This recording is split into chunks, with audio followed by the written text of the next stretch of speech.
Hi hello, പുതിയൊരു വീഡിയോയിലേക്ക് എല്ലാവർക്കും സ്വാഗതം. അപ്പോൾ ഇന്ന് ഞാൻ ഉണ്ടാക്കാൻ പോകുന്നത് ഇഫ്താറിൻ്റെ അടിപൊളി റെസിപ്പി ആയിട്ടുള്ള നമ്മളെ പിസ്സ. അപ്പോൾ പിസ്സ എങ്ങനെ ഉണ്ടാക്കണ്ടേ, അതിന് വേണ്ടിയിട്ടുള്ള ഇൻഗ്രീഡിയൻസ് എന്തെല്ലാം ഞാൻ പറഞ്ഞുതരാം കേട്ടോ.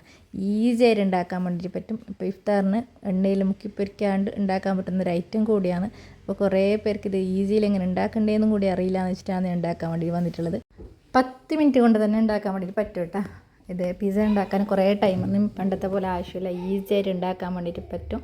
അപ്പോൾ ഇത് മാവ് കുഴച്ചിട്ട് ഒരു 2 മണിക്കൂർ മാത്രം വെച്ചാൽ മതി കേട്ടോ.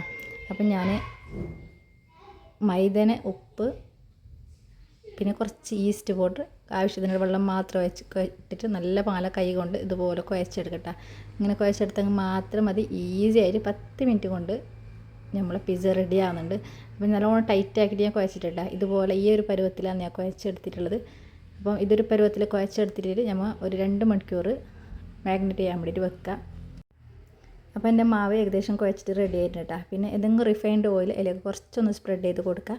അതിന് നല്ല പങ്ങല പൊത്തിയിട്ട് 2 മണിക്കൂർ മാറ്റി വെച്ചാൽ മതി കേട്ടോ. മാഗ്നേറ്റ് ചെയ്യാൻ വേണ്ടിയിട്ട് വെച്ചാൽ മതി. അടിപൊളിയായിട്ട് നല്ല പങ്ങല പൊങ്ങി വരും.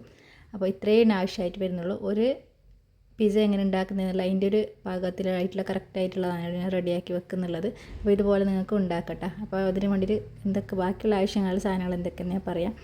കുറച്ച് ഒരു 250 ഗ്രാം എല്ലില്ലാത്ത ചിക്കൻ പീസ് എടുത്തിട്ടുണ്ട്. ഞാൻ ചെറിയ പീസാക്കി കട്ടാക്കിയിട്ട് എടുത്തിട്ടുണ്ട്. അതിലേക്ക് കുറച്ച് മുളക് പൊടി, പിന്നെ കുറച്ച് മഞ്ഞൾപ്പൊടി, ഇത്ര മാത്രമേ ഇതിലേക്ക് ഞാൻ ഇട്ട് കൊടുക്കുന്നുള്ളൂ. ഇതും കൂടി ഇട്ടിട്ട് നല്ല പാങ്ങല കൈ കൊണ്ട് കുഴച്ചെടുത്തിട്ട് ഒരു 10 മിനിറ്റ് അതും കൂടി വെക്കട്ടെ. പിന്നെ നല്ല പാങ്ങല എണ്ണയിൽ ഫ്രൈ ചെയ്തെടുക്കുക. ഇതുപോലെ ഷാലോ ഫ്രൈ ചെയ്തെടുത്താൽ മതി. 2 മണിക്കൂർ കഴിഞ്ഞതിന് ശേഷം ഞാൻ എൻ്റെ മാവ് അടിപൊളിയായിട്ട് പൊങ്ങി വന്നിട്ടുണ്ട് കേട്ടോ. അടിപൊളിയായിട്ട് നല്ല പാങ്ങല സോഫ്റ്റായിട്ട് വന്നിട്ടുണ്ട്. അപ്പോൾ നമുക്ക് ഇതുപോലത്തെ ഒരു പാത്രത്തിലേക്കല്ലേ നല്ല പാങ്ങല കൈ കൊണ്ട് തന്നെ ഇങ്ങനെ ഇതുപോലെ ചെയ്തിട്ട് നമുക്ക് ഈ പാത്രത്തിലേക്ക് ഇട്ട് കൊടുക്കട്ടെ. ഇതുപോലത്തെ നോൺ സ്റ്റിക്ക് പാത്രമാണെങ്കിൽ ഈസി ആയിട്ട് അടിയൊന്നും മുരിഞ്ഞു പോവാതെ അടിപൊളിയായിട്ട് വെന്ത് കിട്ടാൻ ചാൻസ് ഉണ്ട്. അപ്പം ചെറിയ തീയിൽ ഒരു 10 മിനിറ്റ് ചെറിയ തീയിൽ വെച്ച് കൊടുത്താൽ മാത്രം മതി കേട്ടോ.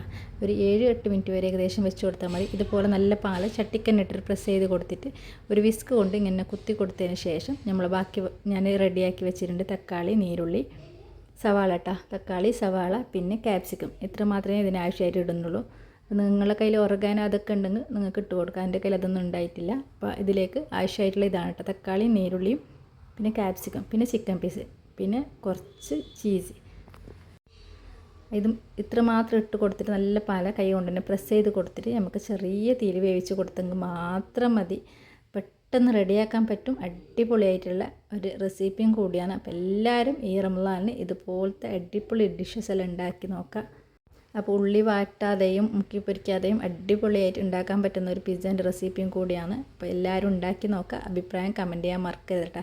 അടിപൊളിയായിട്ട് വന്നിട്ടുണ്ട്. അപ്പോൾ എൻ്റെ ഇന്നത്തെ വീഡിയോ ഇത്രയേ ഉള്ളൂ. പുതിയൊരു വീഡിയോ നാളെ വീണ്ടും വരും. അതുവരേക്കും ബായ്.